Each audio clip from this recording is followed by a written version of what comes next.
బావగారు చెప్పారు, హిందూపురంలో కనీవిని రీతిలో మనం కనకదాస్ జయంతి జరిపినాం 2019లో. చరిత్రలోనే రాష్ట్ర స్థాయిలోనే కర్ణాటక వాళ్ళు కూడా వచ్చారు జయంతికి. వాళ్ళు కూడా మేము కర్ణాటకలో కూడా ఇంత గొప్పగా చేయలేదని చెప్పారనమాట.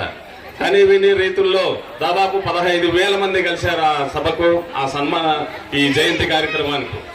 ఆ జయంతి కార్యక్రమానికి అంతా కూడా దిశ దశ నిర్దేశం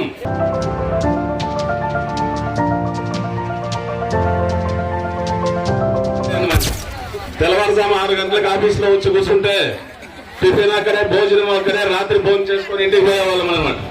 అలా 28 రోజులు కష్టపడి మేము పనిచేసి అంత గొప్ప కార్యక్రమాన్ని మీరు నిర్వహించడం నిజంగా కనకదాసు గారు అది మా చేతుల మీద జరిపించడం నిజంగా మేము అదృష్టమనే చెప్పుకుంటున్నాం. అది మాకు గర్వకారణం కాదు, మేము అదృష్టవంతుల మహానుభావుడు మమ్మల్ని ఆ కార్యక్రమానికి వినియోగించుకోవడం వల్ల.